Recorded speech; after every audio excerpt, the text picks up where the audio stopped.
basically these are the main functions as framework, no?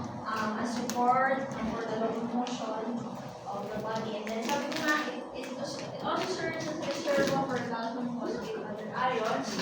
And also, sabi ko nga, di ba dito nangyayari ang inyong hemopoiesis. If you can remember hematopoiesis or hemopoiesis, which is basically, ang ibig sabihin ng hematopoiesis ay development or pag-bone ng blood cells. Okay? So, maybe sa bone siya na nangyayari. So, we have two types. You have the axial skeleton. You can remember, for those that are here. Basically, for the axial skeleton, we have the skull, and then your vertebral column, and then your hyoid apparatus, the ribs, and your sternum. Okay? So, yun yung ating axial skeleton. So, kung ano man yung nasa axis ng isang katawan or ng isang body, that is what you call your axial skeleton. And then for your appendicular skeleton, just remember this. No? So, basically yung mga bones of your appendages. Okay, kaya yung tinawag na appendicular skeleton. So, yung mga bones na nasa ating thoracic hip at saka yung nasa pelvic hip, those are your appendicular skeleton. Okay? So, we also have this flanking skeleton. So, ito naman yung isang splanchnic bone. No? Kasi splanchnic skeleton, it means that yung buto is naka-embed siya sa isang tissue or sa isang organ. Okay? And tinawag na splanchnic. So, sa aso, meron lang silang isang splanchnic bone that is what you call ossifex. Okay? So, may buto yung kanilang penis. Okay? Mabilisan lang siya, kakasilipyo lang siya. Okay? So, these are the main functions. I think mag-refer na lang ako for those na so, this is mainly for your support, protection. Protection specifically is of course dito sa ating thoracic cavity at yung ating skull. Okay? And then yung hemopoiesis, yung paggawa ng mga blood cells. So in totality, it has 321 bones, if you can remember. Pero sabi ko nga, nagbabari siya. Saan siya nagbabari, sabi ko? Sa buntot. Sa part, sa buntot. Okay. Sa buntot siya nagbabari because sometimes may mga punggok na buntot. Yung mga hindi masyadong tumubo. So it varies 20 to 23, pero yung mga iba hanggang 6 lang, yung kanilang total vertical. So, yan, we have the axial, we have the appendicular, and then the splanchnic bone. Hindi siya lalaki. So, tuloy na yun na lang dyan. Yun yung kanyang ossifex. Okay. Then, the bones are being classified depending on the itsura nila. So, first we have the long bone, the short bone, the irregular bone, and then the flat bone. For long bone, just remember this. So, from the word itself, long, ibig sabihin, mahaba siya. So, it has a structure. Yung isang long bone. So, always just remember these three structures that we have. First is yung shaft ng bone. Ayan, ito yung shaft. Parang pinaka-body niya. That's what you call your diaphysis. And then both ends are what you call your epiphysis. In between the diaphysis and your epiphysis, your metaphysis. So, diaphysis body. In between metaphysis and then both ends are your epiphysis. Okay? And then for the short bones, basically yung mga maliliit. So, it serves as leverage, para ma-extend or ma-flex yung isang parte ng katawan. So, they are the ones that help. Okay? Anong parte yan? Anong tawag dyan? Ito yung sabi na yan. Metacarpals. Carpals. You can remember the intermediate. Accessory, tapos carpal bone. Okay, so example of short bone is yun, kasi maliliit sila. Okay, and then for your flat bone, basically flat surface. Maliliit, flattened yung kanilang surfaces. No? So it's relatively thin. Sabi nyo for protection of organs, specifically yung skull. Flat bone siya. Okay, comprising ng flat bone. And the skull is not one bone lang. So it is comprised of different flat bones and then some irregular bones. So in between those flat bones, especially sa ating skull, we call that your spongy bone or tinatawag natin na lip lobe. So kapag cross-section mo siya, meron siyang lip lobe or spongy bone. Okay? bones from the word itself, basically, irregular yung kanyang structure. So, marami lang yung mga tumubo dyan. Tingnan nyo doon sa long bone, diretso lang siya, no? Meron siyang mga position, pag short bone, maliliit. Pag irregular bone, ang dami niyang mga parasites. Like, you can remember those are the parasites. No? And then this one is cartilage bone. So, basically, ito yung mga connected with your respiratory system. Like, for example, your sinuses. So, those are connected with your respiratory system. So, yan. So, mga manok yan usually nakikita. And then for the abdomen bone, long bone siya, pero medyo deviated siya from the normal structure. Okay? So, yung mga ribs, yung example nun, abdomen long bone, mahaba siya. No, pero, kung papasin nyo, may mga coastal cartilages siya. So, hindi siya yung, sabihin dyan, deviated, morphologically deviated. So, hindi siya matulad ng typical manok. Okay? Kaya siya tinawag na abdomen. Then you have your sesamoid bone. From the word itself, sesamoid, para siyang sesame seeds. Okay? So, mga maliliit lang sa mga structures. So, mga buto-buto, maliliit siya. One example is your patella. So, si patella is yung kneecap natin sa tao. Yan, sesamoid bone nila yun.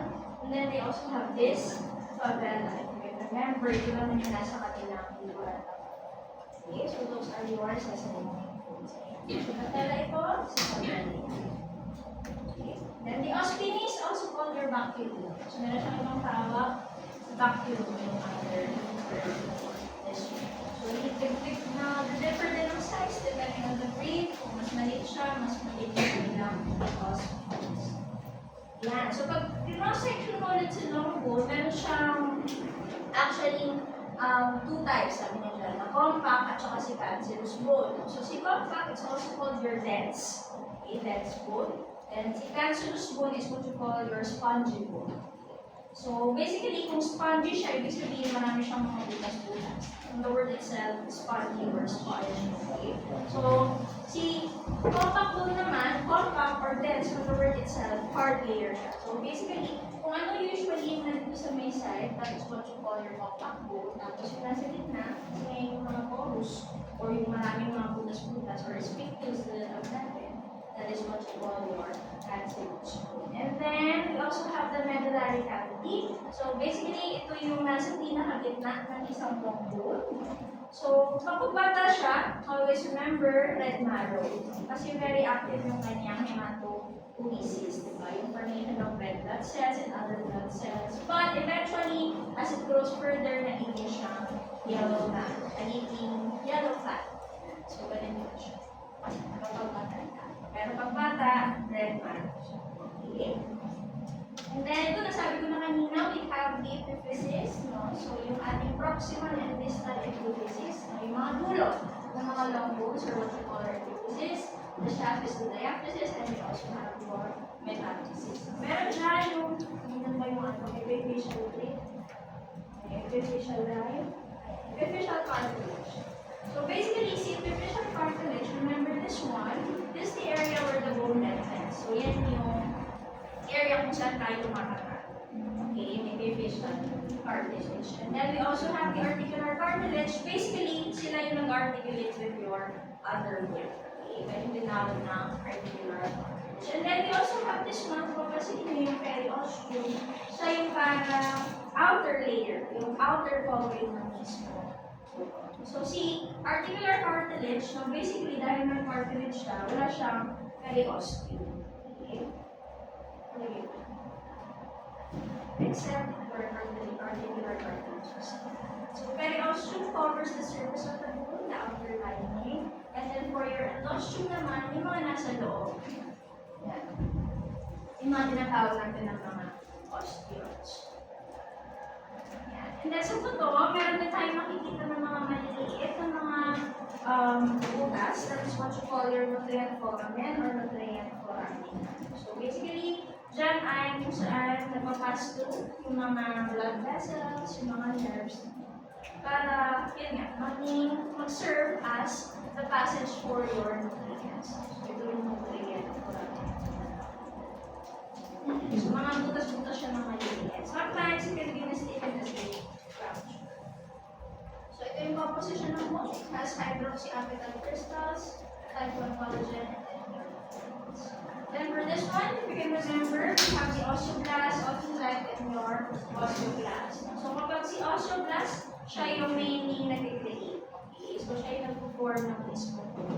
No? And then eventually, si osteoblast, nagiging siya osteocyte. So siya yung nag-maintain ng integrity ng mismo. Right after nun, kapag tumatanda na yung buto, so kailangan niya na ma-dissolve or kailangan niya na ma-deform, ma-resorb. So, ang nangyayari is si osteoblast naman yung kakain. Okay? So, basically, it would break down these bones. Okay? So, again, osteoblast, osteocyte, and then osteoblast. Okay? Pero si osteoblast hindi siya galing sa osteocyte.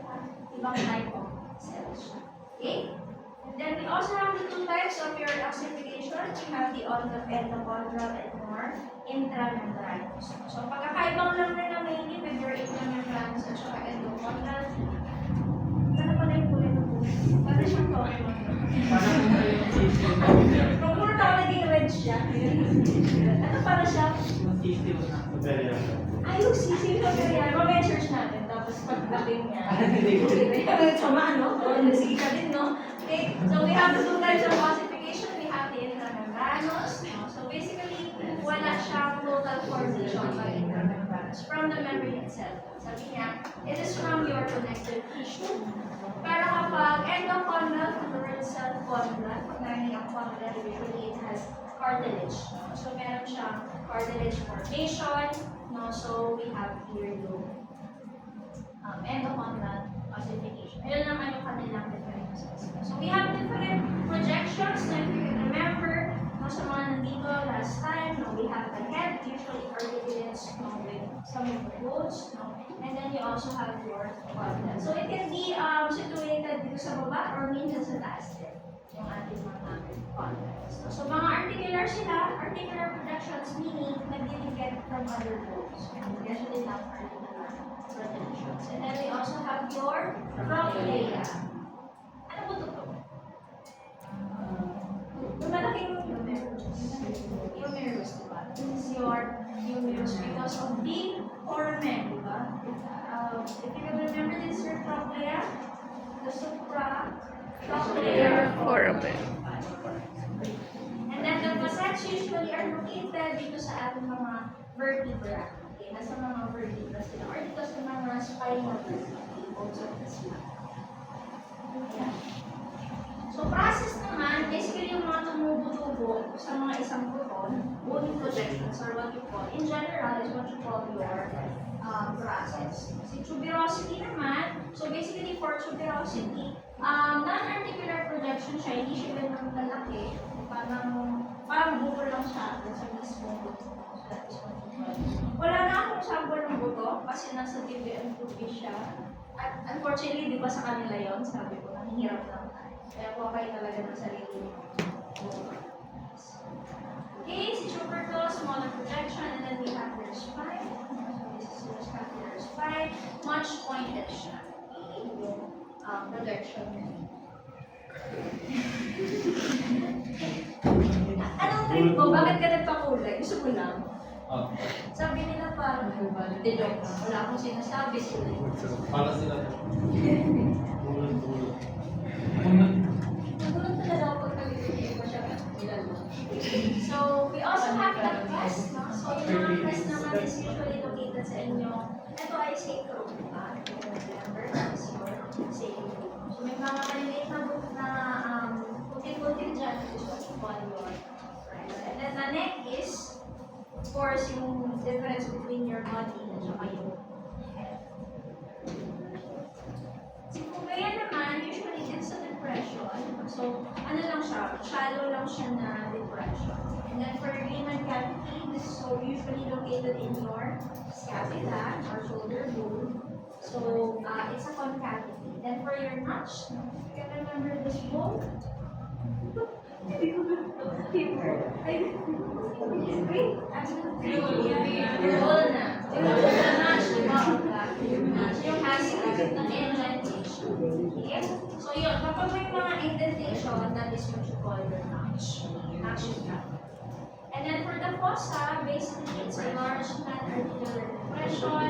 Marami siyang, maraming pwedeng makita, or what I mean is maraming butong mayroong mga kosa. Basta mga depression siya usually coming from the spine. Okay, so that is what you call the foramen. And then foramen, just remember this circumscribed hole.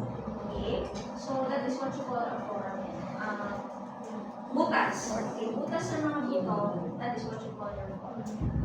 Tapos yung canal, so for example, your vertebral canal, pag pinagsama-sama natin yung mga foramen na yon, it constitutes your canal. Okay, so